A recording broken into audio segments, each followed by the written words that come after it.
ಒಂದು ಮಾದರಿ ಕೊಟ್ಟನು. ಶೇಕಡಾ ಪ್ರಮಾಣ ಹೆಚ್ಚಾಗ್ಯದ. ಏನು ಕೇಳ್ಯಾನ ಅದನ್ನ ನೋಡ್ರಿ. ಹಿಂದಿನ ಗಣಿತ ಮಾದರಿ ಮೇಲೆ ಅದ, ಇದು ನೀವು ಮಾಡಿರಬೇಕು. ಆಮೇಲೆ ನಾನು ತಿಳಿಸ್ತೀನಿ, ಲಕ್ಷ ಕೊಟ್ಟು ನೋಡ್ರಿ. ಎಲ್ಲರೂ ಬೋರ್ಡ್ ಕಡೆ ನೋಡ್ರಿ. ಮಾಡೋದಾಯ್ತು ಅಂದ್ರೆ ವಿಡಿಯೋ ಆನ್ ಮಾಡಬೇಕು. ಮಾಡಿದ್ದಿಲ್ಲ ಅಂದ್ರೆ ಮ್ಯೂಟ್ ಮಾಡಿ ಗಣಿತ ಬಿಡಿಸ್ಬೇಕು ನೀವು. ಮ್ಯೂಟ್ ಹಾಗೆ ತೆಗೆದ್ರೆ ಹಾಗೆ ಓಪನ್ ಇಟ್ಟರೆ ಅಂದ್ರೆ ನಾ ಬಂದು ಗಣಿತ ತಿಳಿಸ್ತಾನೆ ನೋಡ್ರಿ. ಈಗ ಒಂದು ಹಳ್ಳಿಯ ಜನಸಂಖ್ಯೆ ಮೊದಲನೇ ವರ್ಷ 8%, ಎರಡನೇ ವರ್ಷ 10% ಹೆಚ್ಚಾಗುವುದು. ಎರಡನೇ ವರ್ಷದ ಕೊನೆಗೆ 7,128 ಜನಸಂಖ್ಯೆ ಇದ್ದರೆ ಮೊದಲೇ ವರ್ಷದ ಪ್ರಾರಂಭದ ಜನಸಂಖ್ಯೆ. ಈಗ ನೀವು 10% ಏನದ ಎರಡನೇ ವರ್ಷದದ, 10% ಜನ ಅಂತಂದ್ರೆ 100 ಇತ್ತಂದ್ರೆ 110 ಆಗ್ಯಾರ. 110 ಇದ್ದಾಗ 100 ಏನದ ಅಂತಂದ್ರೆ ಮೊದಲೇ ವರ್ಷದ ಕೊನೆಯ ಜನಸಂಖ್ಯೆ ಇರ್ತದ. ಅದನ್ನ ಅರ್ಥ ಮಾಡ್ಕೋ. ಪ್ರಶ್ನೆನ ಸರಿಯಾಗಿ ಅರ್ಥ. 110 ಜನಸಂಖ್ಯೆ ಇದ್ದಾಗ 100 ಏನಿರ್ತದ ಅಂದ್ರೆ ಮೊದಲೇ ವರ್ಷದ ಕೊನೆಯ ಜನಸಂಖ್ಯೆ ಇರ್ತದೆ. ಅದನ್ನು ತಿಳ್ಕೊಬೇಕು ನೀವು. ನೋಡ್ರಿ, ಮೊದಲನೇ ವರ್ಷದ ಒಂದನೇ ವರ್ಷದ ಜನಸಂಖ್ಯೆ ಅಂದ್ರೆ ಒಂದನೇ ವರ್ಷದ ಕೊನೆಯ ಜನಸಂಖ್ಯೆ. ಒಂದನೇ ವರ್ಷದ ಕೊನೆಯ ಜನಸಂಖ್ಯೆ ಅದನ್ನು ತಕ್ಕೋಬೇಕು ನೀವು. ಈಗ ನೋಡ್ರಿ, 110 ಇದ್ದಾಗ 110 ಜನಸಂಖ್ಯೆ ಇದ್ದಾಗ 110 ಜನಸಂಖ್ಯೆಗೆ ಬರೋಬ್ಬರಿ 100 ಒಂದನೇ ವರ್ಷದ ಕೊನೆಯ ಜನಸಂಖ್ಯೆ ಇರ್ತದೆ. ಒಂದನೇ ವರ್ಷದ ಕೊನೆಯ ಜನಸಂಖ್ಯೆ ಮ್ಯಾಲೆ ಬರೋದು ನೋಡ್ರಿ.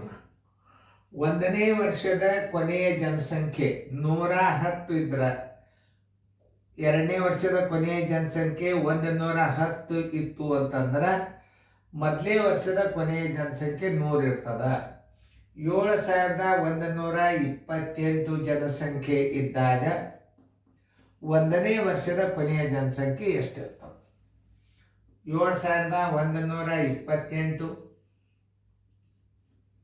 ಗುಂಡ್ಲೆ 100 ಸರ್ವಾಸ್ ಬಾಗಿಲೆ 110 ನೋಡ್ರಿ. ಈ ಪೂಜೋತು ಈ ಪೂಜೋತು, ಈ ಪೂಜೋತು ಈ 0 ಹೋಯ್ತು. ಈಗ 11 ಭಾಗ ಹೋಗ್ತದಲ್ಲ, ಹೆಂಗೆ ತಿಳ್ಕೊಬೇಕಂದ್ರೆ 7, 2, 9, 8, 1, 9 ಅಂದ್ರೆ ಸಮ ಸ್ಥಾನಗಳ ಮತ್ತು ಬೆಸ ಸ್ಥಾನಗಳ ಮೊತ್ತ ಒಂದೇ ಆಗಿದ್ದರೆ 11 ಭಾಗ ಹೋಗ್ತದೆ. ನೋಡ್ರಿ, 7, 2, 9, 8, 1, 9 ಅವುಗಳ ವ್ಯತ್ಯಾಸ 0 ಆದರೆ 11ರಿಂದ ಭಾಗ ಹೋಗ್ತದೆ. 11 ಆಗಲೇ 66, 11 7 77 ದೊಡ್ಡದಾಯ್ತು. 11 ಆಗಲೇ 61, 11 ಆಗಲೇ 66, 71ರೊಳಗೆ 66 ಕಳೆಯಿರಿ, 5 ಉಳಿತು. ಈಗ 2 ತಗೋರಿ. 11 2 11 4 44, 11 5 55, 11 4 11 4 44 ಕಳೆಯಿರಿ, 8 ಉಳಿತು. ಕೊನೆ ಅಂಕಿ 8 ಅದ. 11 8 88, 6,480 ಜನಸಂಖ್ಯೆ. ಅದರದ್ದು ಒಂದನೇ ವರ್ಷದ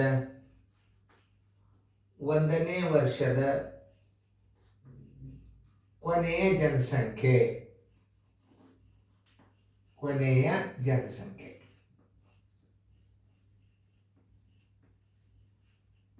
ಬರೋಬ್ಬರಿ 6,480.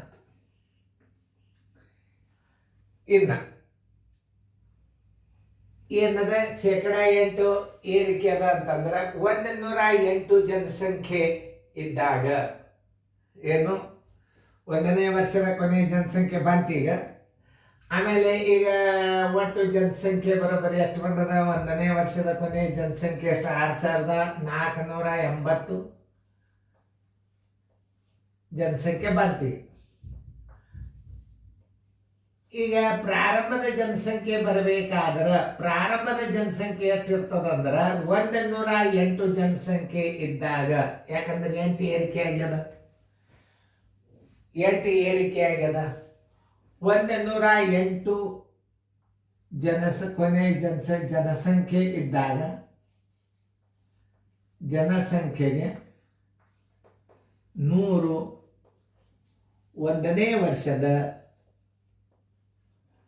ಒಂದನೇ ವರ್ಷದ ಪ್ರಾರಂಭದ ಜನಸಂಖ್ಯೆ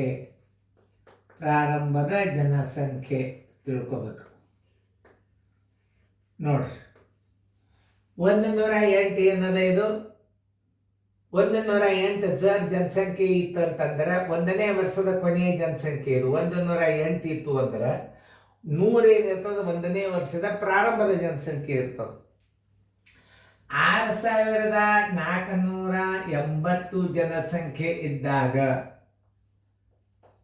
ಒಂದನೇ ವರ್ಷದ ಪ್ರಾರಂಭದ ಜನಸಂಖ್ಯೆ ಬರ್ತದ. 6480 ಇಂಟು 100 ಸರ್ವಾಸ್ ಬಾಗ್ಲೆ 108 ನೋಡಿ. ಈಗ 4 2 8 4 7 28. ಈಗ 12 5 12 12ರಲ್ಲಿ ಹೋಗ್ತದೆ ನೋಡ್ರಿ ಭಾಗ. 12 9 108, 12 5 60, 4 12 4 48, 0ಗೆ 0. 9 1 9 60, 6 × 100 ಬರೋಬರಿ 6000 ಜನಸಂಖ್ಯೆ. ಆದ್ದರಿಂದ ಉತ್ತರ ಬರೋಬರಿ ಒಂದನೇ ವರ್ಷದ ಪ್ರಾರಂಭದ ಜನಸಂಖ್ಯೆ ಬರೋಬರಿ ಪ್ರಾರಂಭದ ಜನಸಂಖ್ಯೆ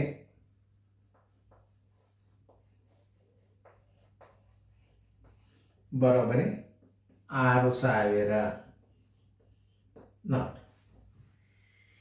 ಇಷ್ಟು ಚಂದ ತಿಳ್ಕೊಬೇಕು ನಾವು. ಒಂದನೇ ವರ್ಷದ ಕೊನೆ ಜನಸಂಖ್ಯೆ 110 ಇದ್ದಾಗ 100 ಇರ್ತದೆ. 7128 ಕೊನೆ ಜನಸಂಖ್ಯೆ ಇದ್ದಾಗ ಒಂದನೇ ವರ್ಷದ ಕೊನೆಯ ಜನಸಂಖ್ಯೆ ಎಷ್ಟದ?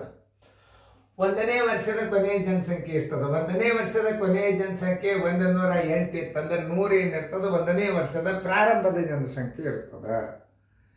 2 ಸ್ಟೆಪ್ ಆದ್ಮೇಲೆ ಪ್ರಾರಂಭದ ಜನಸಂಖ್ಯೆನೇ ಸಿಕ್ಬಿಡ್ತದೆ. 6480ಕ್ಕೆ 6000 ಅಂದ್ರೆ ಪ್ರಾರಂಭದಾಗ ಗಣತಿ ಮಾಡುವಾಗ ಜನಸಂಖ್ಯೆ ಎಷ್ಟಿತ್ತು ಅಂದ್ರೆ 6000 ಇತ್ತು. ಉತ್ತರ ಬರೋಬರಿ 6000. ತಿಳಿತಲ್ಲ? ಇಂಥ ಗಣಿತಗಳನ್ನು ನೀವು ಕಲಿಬೇಕು. ಸಣ್ಣರ ಫೇರ್ನ ಬರ್ಕೋರಿ ಚಂದ.